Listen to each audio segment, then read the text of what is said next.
Halo semua, Assalamualaikum warahmatullahi wabarakatuh. Perkenalkan, nama saya Nani Suryani dengan NIM 2123007. Saya mahasiswa semester 4 Prodi PAI.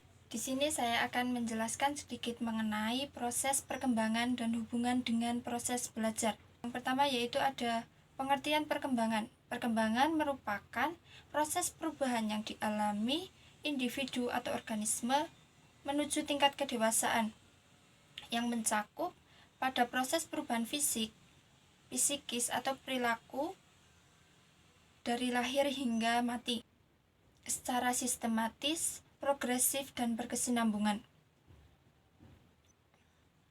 Faktor yang mempengaruhi perkembangan yang pertama yaitu ada faktor hereditas atau warisan sejak lahir atau bawaan.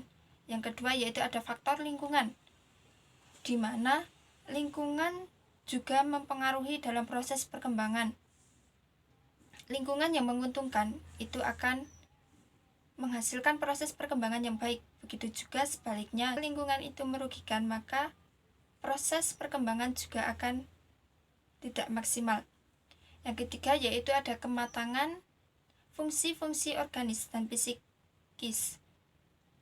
Yang keempat, aktivitas anak sebagai objek bebas yang berkemauan kapanpun seleksi, bisa menolak atau menyetujui, punya emosi, serta usaha membangun diri sendiri.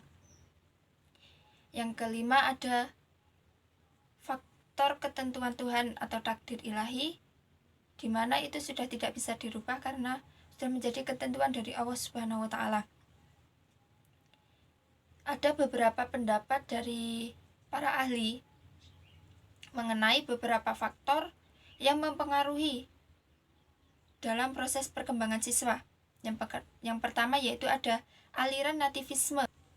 Pada aliran ini bahwa perkembangan manusia ditentukan oleh perkembangannya, sedangkan pengalaman dan pendidikan dan pandangan disebut pesimisme pedagogi. Yang kedua ada aliran empirisme. Pada aliran ini menekankan arti penting pengalaman, lingkungan, dan pendidikan dalam arti perkembangan manusia ini semata-mata bergantung pada lingkungan dan pendidikannya.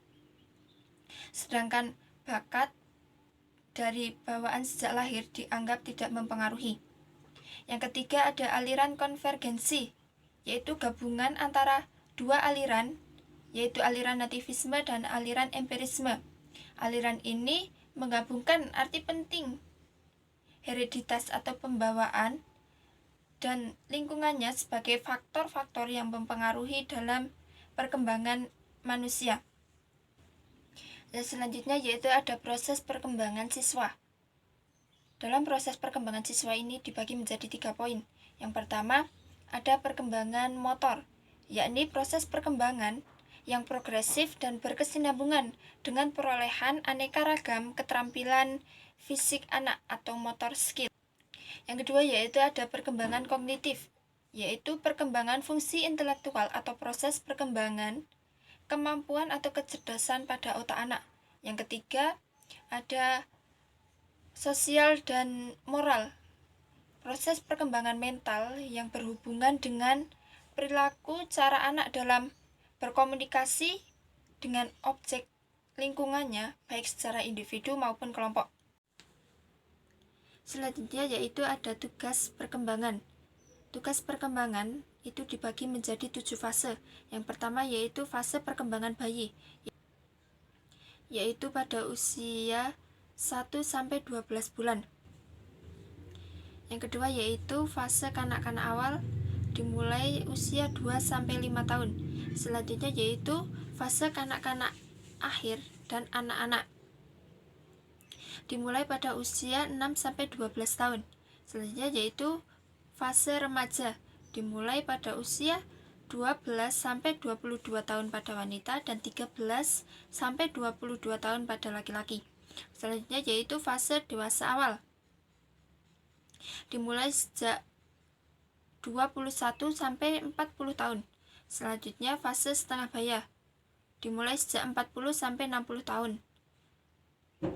Yang terakhir fase usia tua, yaitu 60 sampai akhir hayat.